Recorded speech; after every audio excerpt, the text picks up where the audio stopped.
Donnie and Dolly, the team is supported by ableauctions.ca. Closing your business? We can help.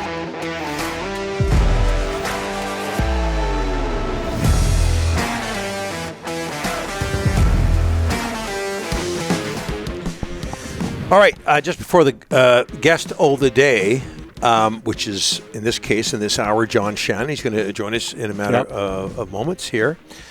Delaney's OK Tire and Langley inbox. Buck, don't dance. Derek, band name.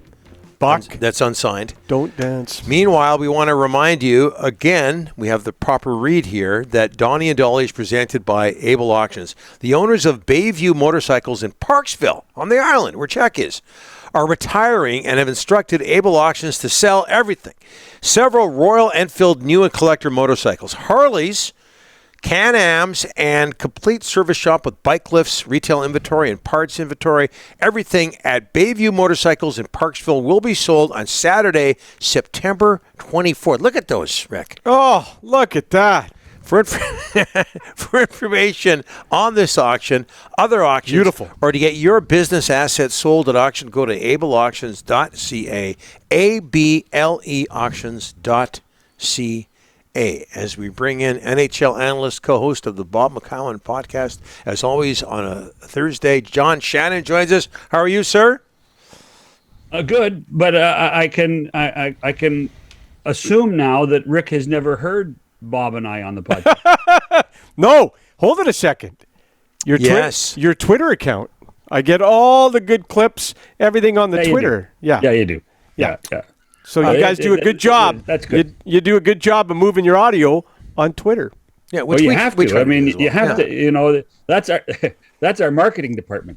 Yeah, exactly. I said earlier we can live without this, but it is useful for us as well. You can't run away from it. If we took those two computers away from you two guys, you guys would have a hell of a show still.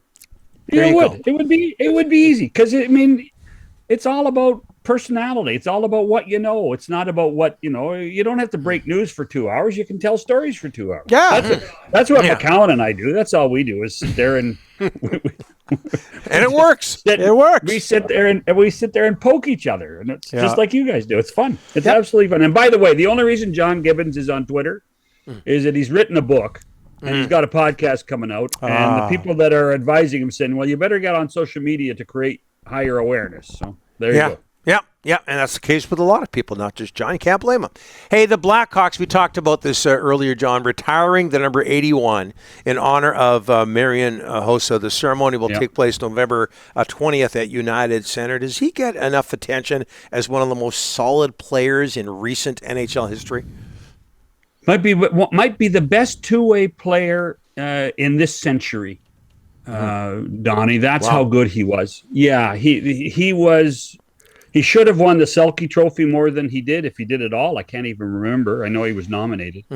But here was a guy that changed his game. Remember when he came and played in Ottawa and then played in Atlanta? Yep. And then bounced around before he finally settled in Chicago. He changed his game from just being a sniper to being a great two-way player. The other thing I don't think people realize, and Hossa and Jaromir Jagr are in the same boat this way, I don't think we really understand how big they were. Yeah. They were big men. You know, in a game that size was important at times, they were huge on the ice and used it without being cheap with it, without, being dirty with it.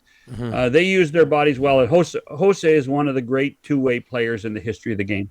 Yeah, and he's listed, by the way, no Selke trophies, a shame, but he's listed 6'1", 207. Yeah. I saw him, I've seen him in person when he was playing. I question that. I don't believe that. Yeah. By the way, I don't think any player that has that 205, 207, they probably play at 220. No, yeah. I mean, when you think about it, but 6'1", I don't believe 6'1" either. I thought he was closer to 6'3". Yeah, so, and when you say 220, a solid, good 220. Yeah. Right. Nothing wrong with his 220. Nick Suzuki, new captain of the Montreal Canadiens. Can you understand why? I can understand why Jeff Gorton, Ken Hughes, and Martin St. Louis want to turn a page. Yes, and Nick Suzuki is I think that those three guys would have been impressed with his skills as a leader in the dressing room, would have been impressed with his demeanor on the ice and on the bench. And I think that what we're seeing in so many ways in Montreal is a change of philosophy, a changing of the guard, and to reward one of the younger guys like that, I think makes a ton of sense as this team tries to readjust itself one more time. They're not out of the woods yet, but if they do get out of the woods, it is a guy like Suzuki that is going to be a difference maker. I think there's a lot of people that could have said, well, why not Brendan Gallagher? Yes. But here's the reality: is how long will Brendan Gallagher be a Montreal Canadian? Yeah. What you don't want, and that's not a knock at, are they going to trade him?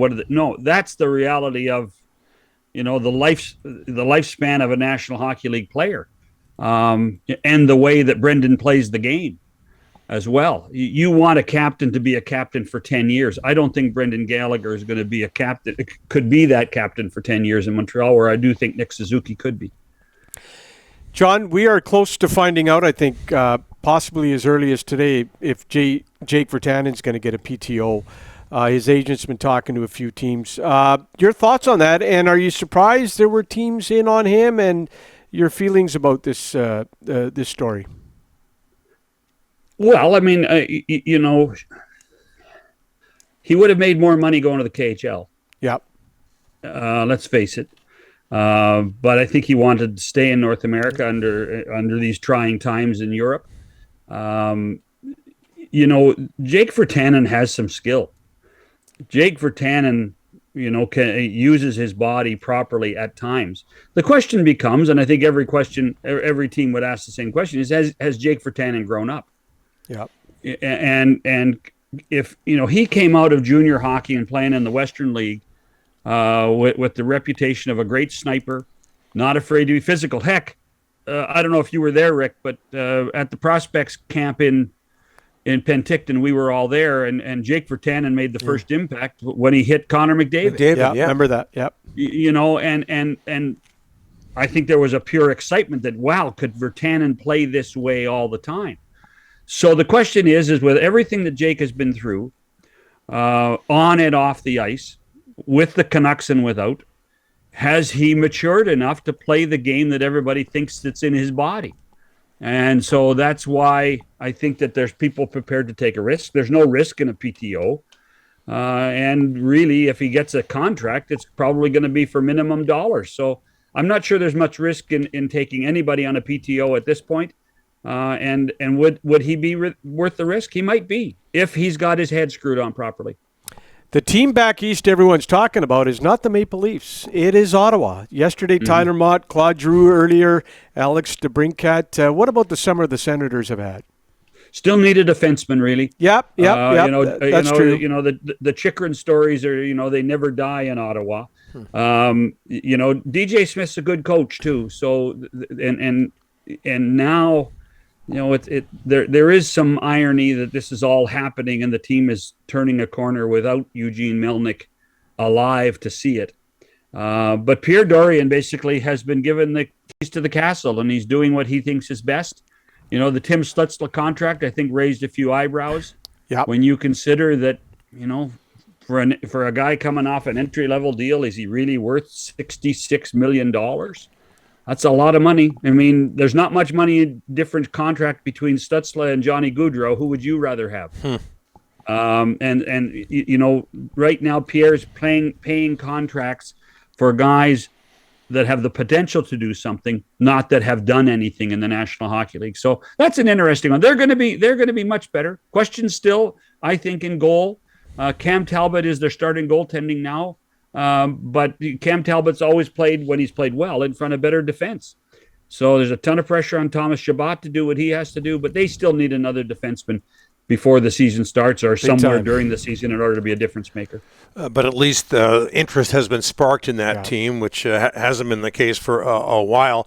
JT Miller gets signed by the Canucks. Now the Canucks have to focus, among other things, on getting a new deal for Bo Horvat, if indeed that's what they want to do. How tough do you think it is, John, for a player in a hot Canadian market to be constantly asked about contract negotiations? I think it's a pain in the ass. Yeah. I think it's hard. I think that's one of the reasons why. I mean, actually, in Calgary last year, Johnny Gaudreau came out early and said, "Listen, I'm not going to talk about it. Please don't ask me." Good idea. And they were very respectful of it. Steven Stamkos, remember that summer where it was debate Tampa or Toronto. You know, it really got to him at times. Too many questions about it. I suspect that Bo and his people, and he has really good agents, as you guys know, they will try to find a way to address this early in camp, and then hopefully people will leave him alone if the deal isn't done by then. I'm not sure how it can be with the way the structure of all the contracts on the Canucks are right now. But, you know, that's not to say that they wouldn't try to work on it. And I certainly would hope that Patrick and Jimmy would have called Bo to tell them about the Miller contract in order to make sure that he was not necessarily on board, but knew that that was another domino that falls before he gets his new deal. All right. I don't know if you've been watching our show, but I know you remember American Bandstand. Sure, Dick Clark, come on. Yeah, there you go. Yep. I listened. I gave it an 86. I like the beat. Yeah, very good. Excellent. Remember the clip? I like the beat. Rick does it. Okay. I brought up American Bandstand today, John. Me. Yeah. So it's Donnie and Dolly first. That's because it's playing on your car radio. Bang on. John, next week, thanks so much for this. Hey, have a great day. Have a great weekend, and everybody going to Penticton. Enjoy the rookie tournament. Yeah, absolutely.